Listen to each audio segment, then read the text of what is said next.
Magandang umaga mga ka-happy hour. Narito ang mga balita para sa MBC TV Network News Update 9 AM edition. Imahe ng Jesus Nazareno, nakapasok na sa Quiapo Church. Nakabalik na ang imahe ng Jesus Nazareno sa Minor Basilica at National Shrine of Jesus Nazareno o Quiapo Church, eksaktong 1:26 ng umaga ngayong Biyernes nang makapasok ang imahe ng Jesus Nazareno sa Minor Basilica. Umabot sa 20 oras 45 minuto at 4 na segundo ang kabuoang traslasyon kung saan umalis ang andas mula sa Quirino Grandstand ng alas 4:41 ng umaga ng Huwebes. Base sa mga otoridad na tinatayang aabot sa mahigit 8 milyong mga deboto ang dumalo sa taunang traslasyon. Mas malaki ang bilang na ito noong nakaraang taon na mayroong estimate na 6.5 na milyon katao na dumalo at umabot lamang ang traslasyon ng 14 na oras 59 na minuto at 10 segundo. Nagkaroon lamang ng pagbagal ng andar ng andas dahil sa sinasalubong ng mga deboto ito na siyang nagpapaantala ng galaw ng andas. Ito ang unang pagdiriwang mula nang ideklara bilang national feast sa lahat ng dioceses sa bansa, ang kapiestahan ng Jesus Nazareno. Samantala, QCLGU muling nagpaalala sa mga kandidato sa tamang pagpapaskil ng election materials. Habang papalapit ang campaign period, nag-abiso ang Quezon City Government sa mga kumakandidato sa lungsod sa tamang pagpapaskil ng kanilang mga election poster.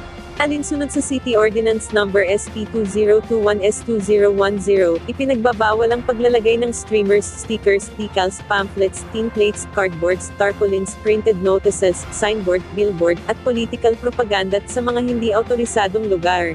Kabilang dito ang mga poste ng kuryente at mga pampublikong pasilidad tulad ng street signs, traffic lights, signal posts, tulay, at mga overpass. Kaugnay nito, hinikayat ng LGU ang mga kandidato na magkusa ng tanggalin ng mga election materials sa mga ipinagbabawal na lugar.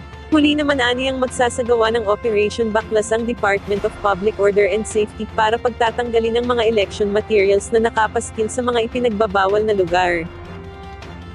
Sa iba pang balita, mahigit 500 individual na bigyan ng tulong ng Philippine Red Cross sa kasagsagan ng Traslasyon 2025.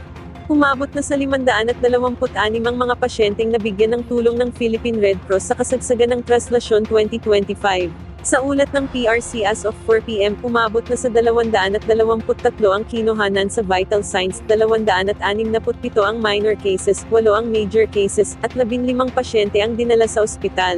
Kabilang sa mga naitalang kaso ang pananakit ng ulo, at sore throat para sa minor cases, habang ang major cases ay kinabibilangan ng pagkahilo, pananakit ng dibdib, at panghihina ng katawan. Bukod sa serbisyong medikal, nakapagbigay din ng PRC ng welfare assistance sa 115 individual, kabilang ang 64 na individual na tumanggap ng psychosocial first aid, 4 na tracing services, 41 referral cases, at 6 na free calls. Nabatid na mahigit 1,000 volunteers at staff ng PRC ang nakadeploy sa Maynila, kasama ang 31 foot patrol units, at 20 ambulansya. Mayroon ding 18 first aid stations at welfare desks upang matiyak ang kaligtasan ng mga deboto.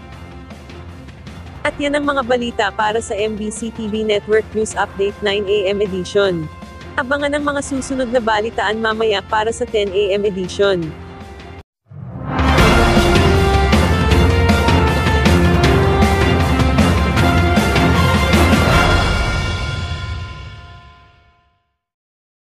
Mga ka-happy hour, kung gusto mong manood ang mga balita sa MBC TV Network News Update, mag-subscribe sa aming YouTube channel, i-like ang aming Facebook page, at i-follow sa aming TikTok account.